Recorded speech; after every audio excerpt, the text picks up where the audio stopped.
بسم اللہ الرحمن الرحیم بل کذبوا بالحق لما جاءہم فہم فی امر مریج بل کذبوا بلکہ انہوں نے بالحق حق کو جھٹلایا بلکہ انہوں نے جھٹلایا حق کو، یا دوسرا ترجمہ کر سکتے ہیں بلکہ انہوں نے تکذیب کی حق کی، لما جاءہم جب ان کے پاس آیا، جب وہ ان کے پاس آیا، فہم فی امر مریج چنانچہ وہ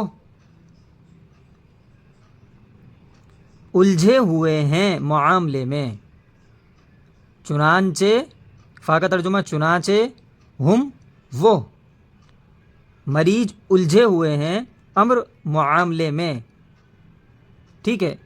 بلکہ انہوں نے جھٹلایا حق کو جب وہ ان کے پاس آیا، چنانچہ وہ الجھے ہوئے ہیں معاملے میں۔ اس کا ترجمہ ہم نے چنانچہ کرا، ہم یہ بھی کر سکتے ہیں فا کا ترجمہ سو وہ الجھے ہوئے ہیں معاملے میں۔ کیا مطلب ہے اس آیت کا، سمجھیں۔ دیکھیں، حق بات کے سلسلے میں حق سے مراد یہاں پر قرآن کریم ہے، بعض حضرات نے کہا ہے، اور بعض حضرات نے کہا ہے، بعض مفسرین نے، کہ حق سے مراد محمد صلی اللہ علیہ وسلم ہے۔ تو حق سے مراد کیا ہے؟ یا تو قرآن یا محمد صلی اللہ علیہ وسلم۔ اس کے علاوہ دیگر تفسیریں بھی کی گئی ہیں، فی الحال آپ دو ہی چیزوں کو پیش نظر رکھیں۔ تو اب اس اس آیت کا مطلب سمجھیں۔ حق بات کے سلسلے میں وہ تذبذب میں الجھے ہوئے ہیں، یعنی حق بات سے مراد یعنی قرآن کے سلسلے میں، محمد صلی اللہ علیہ وسلم کے سلسلے میں کیا ہے؟ وہ تذبذب میں ہیں، الجھے ہوئے ہیں۔ کبھی تو کہتے ہیں کہ قرآن جادو ہے اور محمد صلی اللہ علیہ وسلم جادوگر ہیں، اور کبھی کہتے ہیں کہ قرآن شاعر ہے اور محمد صلی اللہ علیہ وسلم شاعر ہیں۔ یہ خود متضاد باتوں میں پڑے ہوئے ہیں، خود الجھے ہوئے ہیں، یہ تو خود اپنی ہی باتوں میں الجھ رہے ہیں، یہ کوئی ایک رائے طے نہیں کر پا رہے ہیں۔ یہ لوگ اگر اس کلام کو سمجھتے تو حق کو تسلیم کر لیتے، حق یعنی قرآن کو تسلیم کر لیتے، محمد صلی اللہ علیہ وسلم کو تسلیم کر لیتے۔ نبی صلی اللہ علیہ وسلم جو بتا رہے ہیں کہ مرنے کے بعد زندہ کیا جائے گا، جو کہ پیچھے کی آیتوں میں آیا ہے، جو کہ آپ نے اگر وہ نہیں پڑھا تو اس کو پڑھ لینا، ورنہ بات سمجھ میں نہیں آئے گی۔ تو پیچھے آیت میں جو آیا تھا کہ دوبارہ زندہ ہونے کو جھٹلا رہے ہیں، قیامت کو جھٹلا رہے ہیں، تو یہ لوگ حق کو تسلیم نہیں کر رہے، لیکن انہوں نے کیا کیا؟ معاملہ ایسا نہیں ہے، بلکہ انہوں نے حق کو کیا کر دیا؟ جھٹلا دیا، قرآن کو جھٹلایا، قیامت کو جھٹلایا، دوبارہ زندہ ہونے کو جھٹلایا۔ جب یہ لوگ قرآن میں بیان کی ہوئی باتوں کو، اس کی سچائی کو نہیں سمجھ پا رہے ہیں، تو اللہ تعالیٰ نے کیا کیا؟ آگے کی آیتوں میں آسان اور عام فہم دلیل دے کر اپنے معبود ہونے کو بتلا رہے ہیں۔ اب ان کو دیکھیے گا، بات سمجھ میں آ گئی؟ یہ اپنے ہی باتوں میں کیسے الجھے ہوئے ہیں؟ کبھی تو نبی کو کہتے ہیں کہ قرآن، یہ نبی کا جو قرآن ہے یہ شاعر ہے، محمد شاعر ہے۔ کبھی کیا کہتے ہیں کہ قرآن جادو ہے، محمد جادوگر ہے۔ تو یہ خود ہی اپنی باتوں میں الجھ رہے ہیں، کبھی کچھ کہتے ہیں کبھی کچھ کہتے ہیں۔ یہ قرآن کو نہیں مان رہے، محمد صلی اللہ علیہ وسلم کو نہیں مان رہے، جو پیچھے آیا ہے دوبارہ زندہ ہونے کا انکار کرتے ہیں کہ دوبارہ زندہ کیسے ہوں گے، ان ساری باتوں کو نہیں مان رہے۔ تو جب ان باتوں کو نہیں مان رہے تو اللہ تعالیٰ آگے آیتوں میں ان کو دلیل دے کر اپنے معبود ہونے کو بتلا رہے ہیں۔ کیا بتلا رہے ہیں؟ اب سنیے گا۔ افلم ينظروا الى السماء فوقهم كيف بنيناها وزيناها وما لها من فروج۔ کیا حمزہ کا ترجمہ کیا؟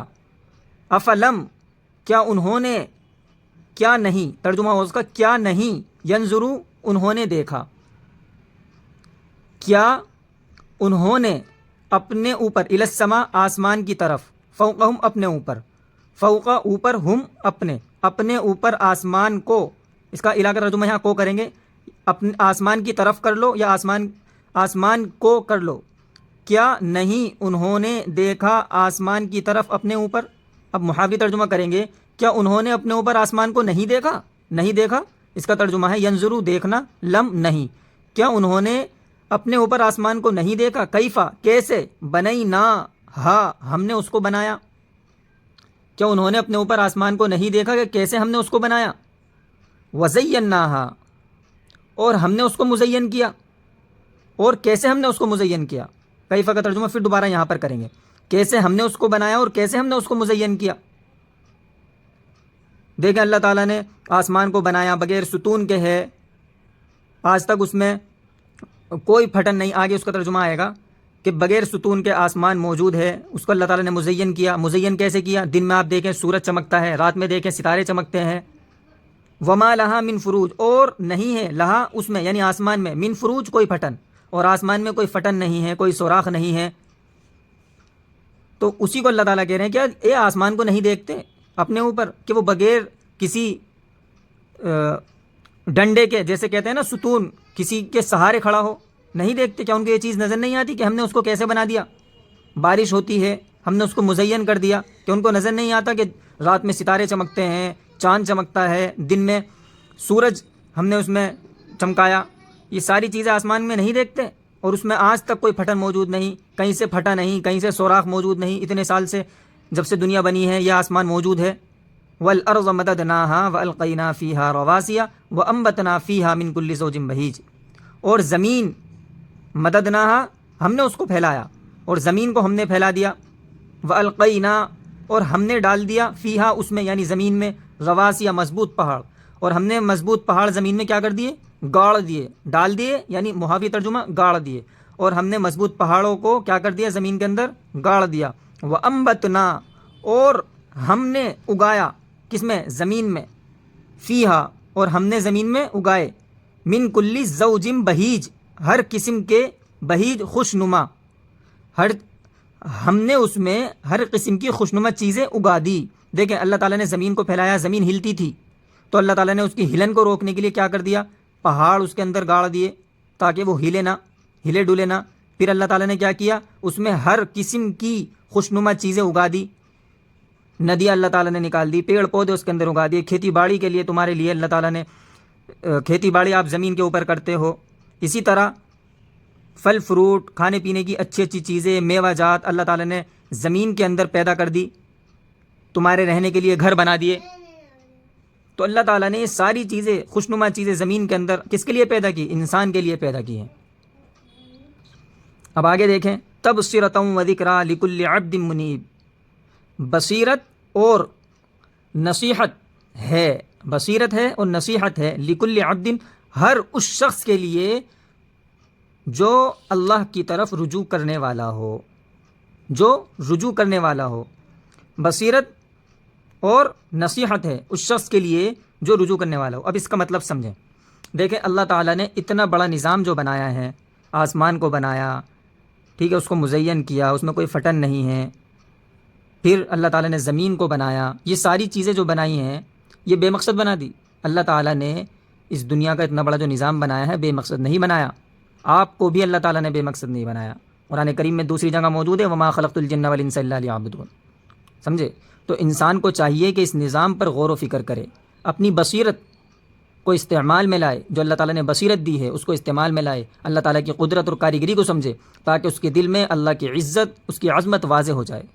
اور نصیحت حاصل کرنے کی کوشش کرے کہ جس ذات نے اتنا بڑا نظام بنایا اور چلایا ہے اس کے لیے انسان کو پیدا کرنا, جیسا کہ اوپر بات آ چکی ہے ان آیتوں میں, تو اس کے لیے انسان کو پیدا کرنا اور اس کو دوبارہ زندہ کرنا مشکل نہیں ہے.